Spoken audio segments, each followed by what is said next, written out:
Brown skin girl, your skin just like pearls. You're back against the world.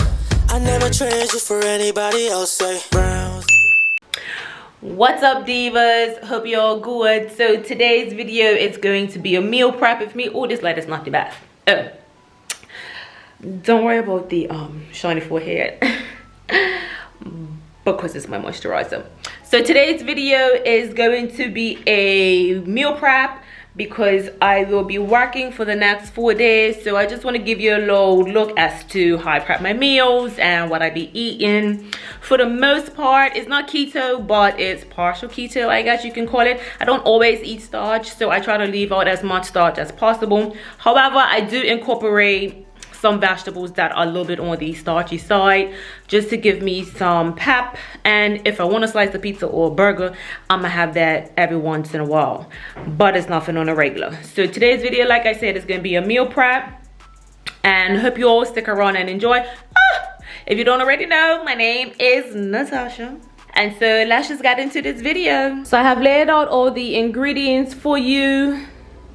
I got some tomatoes, red bell pepper, and orange bell pepper, and some tomato paste, only because I'm going to try and make my own sauce for my turkey burger that I'm gonna make here. Some spaghetti squash, salmon as my other protein. And then you got some scallions, thyme, garlic, onion, some egg whites, cabbage, squash, pumpkin, plain Greek yogurt, some strawberries, blueberries, and some celery. Those are all of my ingredients, and it shouldn't take me too long. It should be 45 minutes to an hour for the two different type meals I'm gonna make. So meal one is going to be spaghetti squash with turkey burger sauce, and meal two is going to be some salmon cakes with squash and pumpkin mash. And then for my snacks for the week, I'm gonna do Greek yogurt with fresh berries, which is my blueberries and strawberries. And then my other snack that I'm going to have is going to be some celery sticks and peanut butter. Yeah, so let's see how this one goes. Yeah, okay, so the first thing I'm gonna do is prepare my meat so they can sit for a little bit while I prep up all my other vegetables and onions and things. So I'm gonna start off with this ground turkey here by Purdue. It is only a pound. Okay, so here I am just taking that meat out of the package, putting it in a separate bowl, and I'm just gonna wash my hands to start, going in with some all-purpose Maggi seasoning. And then you're gonna go in with also some chicken flavored Maggi seasoning as well, some organic poultry seasoning, as well as black pepper seasoning. And you're just gonna mix all of that into as well distributed, and then you're gonna go ahead and set it aside and wash your hands again because you're dealing with raw meat, so you don't want any type of contamination. Okay, so now I'm gonna go ahead and start to prepare my salmon, which is my second option for meat for this meal prep. I'm going to go ahead and rinse off my fish with some water and then just pat dry it to take some of that excess water off. I'm gonna first go in with some oil-based seasoning. I really love this seasoning. It just flavors your food really well. If you're black, you should know about it. But anyway, yeah, go ahead, put that on all 4 pieces sparingly. If you need to add in some more later on, you can. Go in with some black pepper and then some sweet paprika. And this gives it some color as well as a little bit of flavor as well. Then go in with that Bermuda seafood seasoning. This has some lemon zest in it, so that's where that zesty flavor kicks in well with the salmon being a fish. And then I just drizzled some olive oil all over each piece, not too much because salmon is already oily, so you don't want to oversaturate it too much. But then just go in and rub it in very well and massage it into the meat. Try not to press too hard, but just enough that it coats all sides of it. You don't have. So I don't know if you guys know what this is, but this is a spaghetti squash. It is what I would consider to be medium to large in size. It takes a while to cook. I don't even know how I found out about this, to be honest. Somewhere. But what I do to prep this is I cut it in half. It is hard to cut it in half, season it, salt and pepper, olive oil, and then I put it in the oven 400. Okay, there are two ways that you can prepare this spaghetti squash. One being that this is a medium to large spaghetti squash, you could put it in the microwave for 8 to 10 minutes, turning it at halfway period. So if it's 8 minutes, turn it over at 4. If it's 10 minutes, turn it over at 5 minutes. And that way you can start the cooking process and making it easier to open up. So, or you can do the option that I'm doing now is using a sharp knife and starting to score the pumpkin a little bit, meaning do a small indentation into the pumpkin. And then once you got that going, just use the sharpness of the knife to get through that initial skin layer. Once you get through that initial skin layer, it tends to open up a lot easier, as you can see here where it's been scored. Stick it in and try to avoid going through the stem. While you go ahead and finish prepping the squash, you might want to just go ahead and preheat the oven. I put it on 400 degrees. And so here you're just going to watch me go ahead and take some of the seeds out, because you don't need all of that. That's not going to be a part of the meal. It's very similar to pumpkin seeds.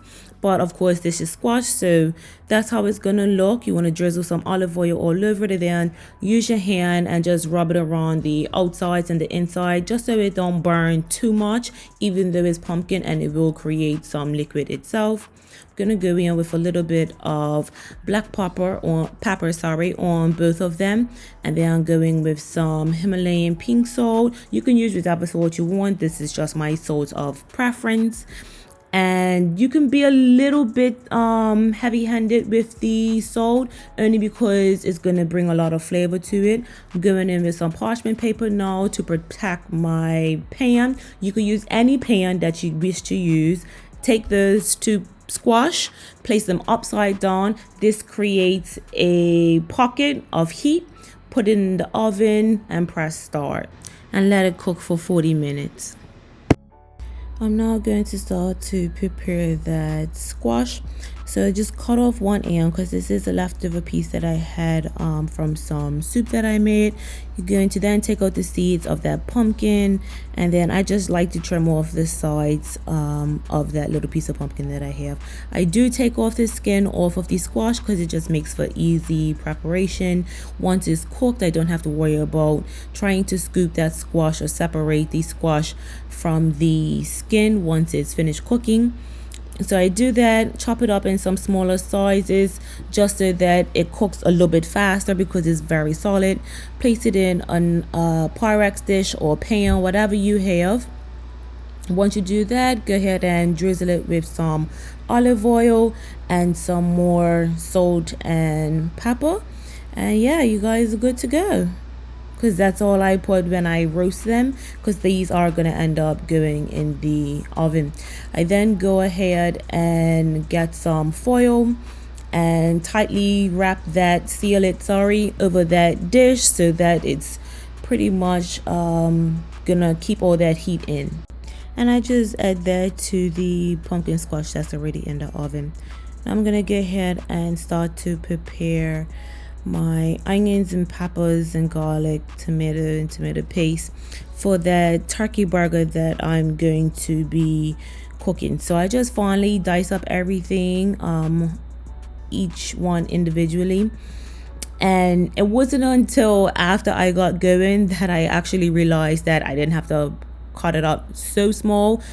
But in the end, I'm glad I ended up doing it that small, because I don't like my peppers and onions to be too chunky once I put it in the food processor. So you'll see when we get to that part. So just go ahead and cut it to size of preference as you wish. There's no right or wrong way of cutting it up, because it's gonna get processed anyway.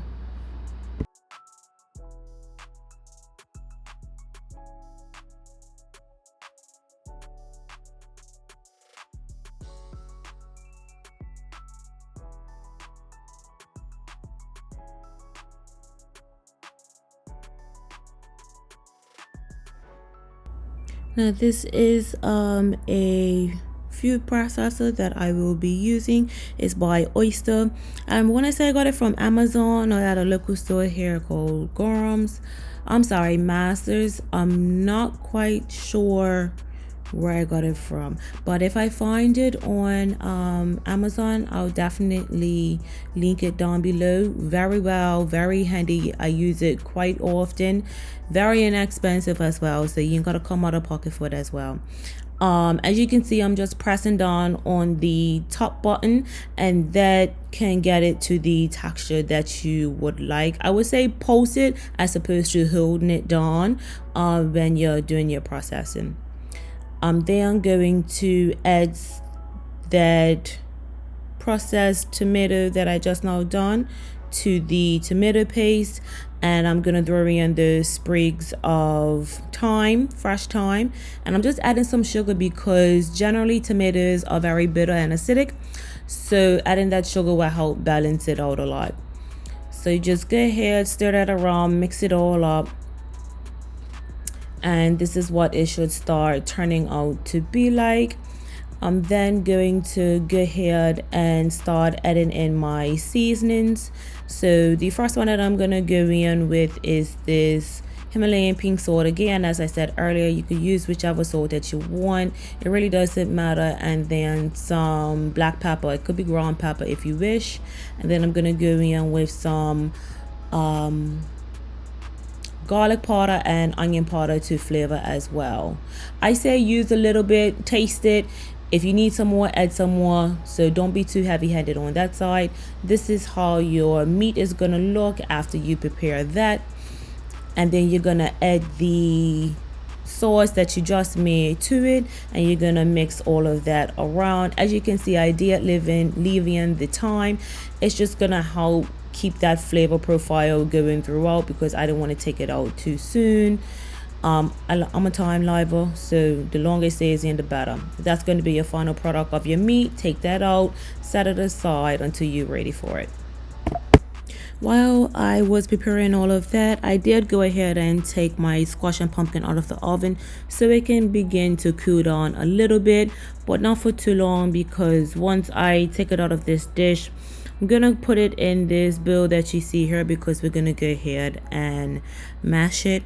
Because like I said, because of the preparation, we don't have to worry about taking the skin off once that squash right there is cooked. But for the pumpkin, I don't have time to take the skin off a pumpkin because of the indentations in it, so I just left it on. And as you can see, once it's cooked properly, it comes right off. It's not that hard either, but the skin of pumpkin is a much firmer skin than squash anyway, so that's why it just scoops right out. Use a spoon, fork, knife, whichever works better for you.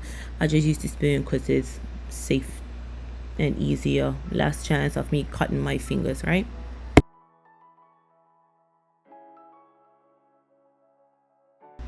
And then once everything's in that bowl, I don't add any extra salt or pepper.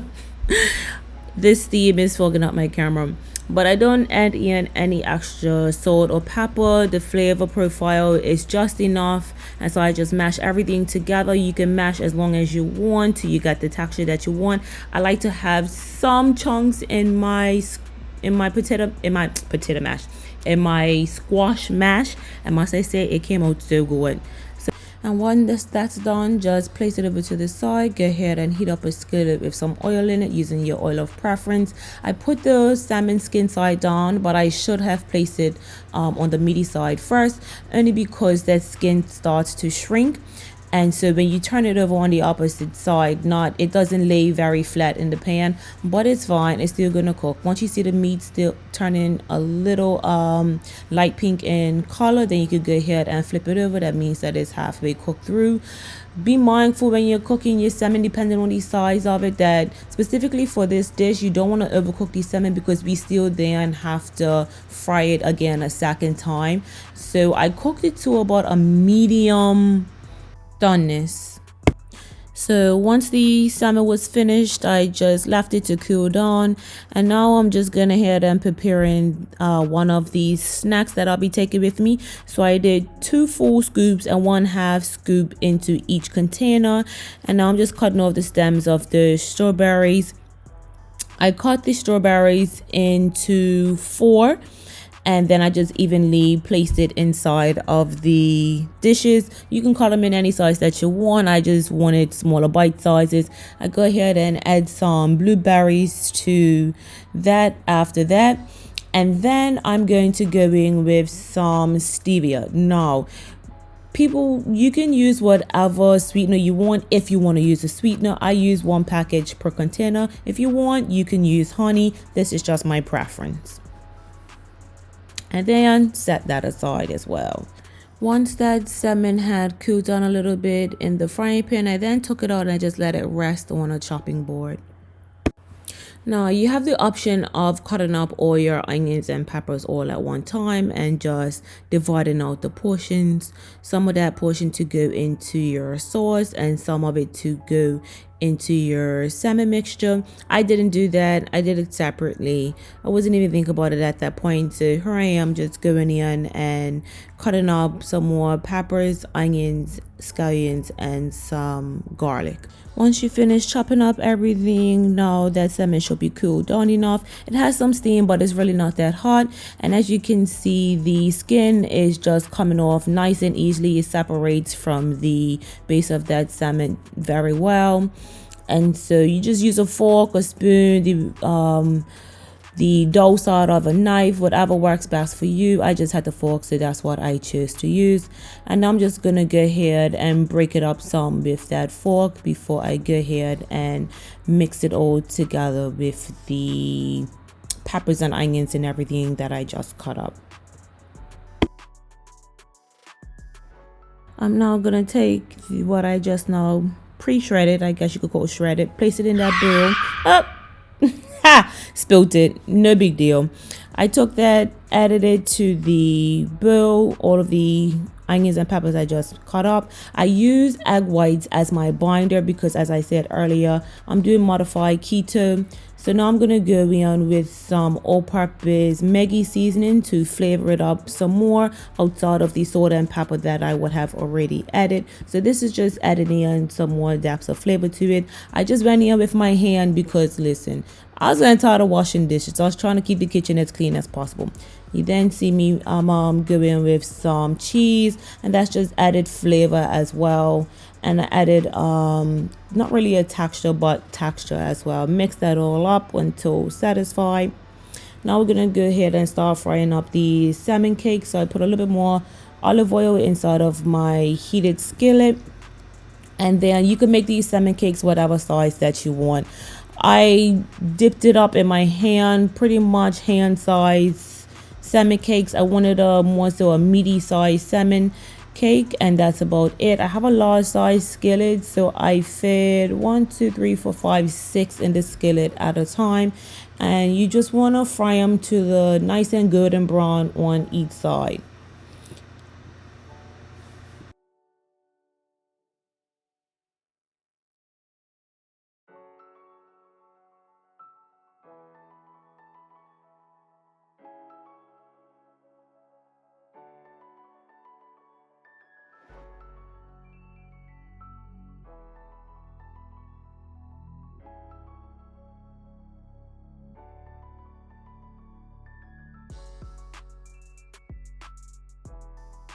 So now my spaghetti squash is all done.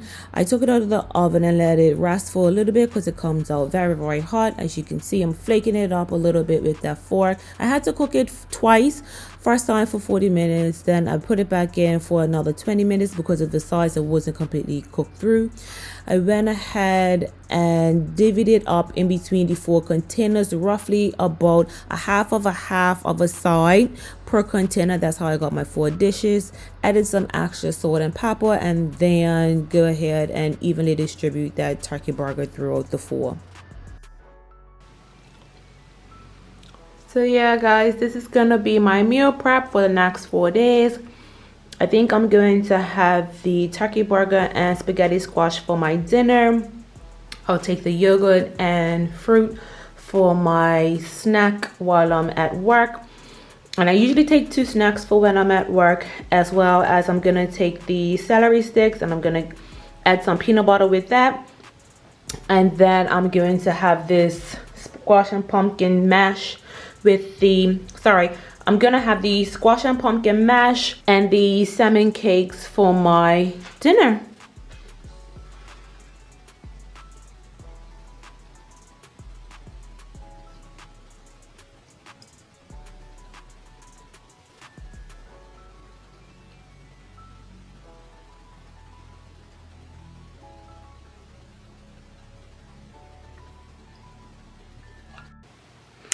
Hey everyone, so I hope you enjoyed that meal prep that I just now done for you. It came out so good. I tasted some of it and really nice flavors. What I will do is put the ingredients and what I did to make it in the description box. Unfortunately, I can't give you measurements because I don't measure. I just cook to taste. So I can definitely tell you, I will try to, no, I'm lying. I'm just gonna put what I used in a description box and you pretty much flavor to taste, less is more. That's all I can say, yeah? So it came out so good. I really do hope you guys enjoy this. Until next time, make sure you like, comment, and subscribe if you already haven't. And make sure you click that notification bell for when the videos go up. And yeah, toodles.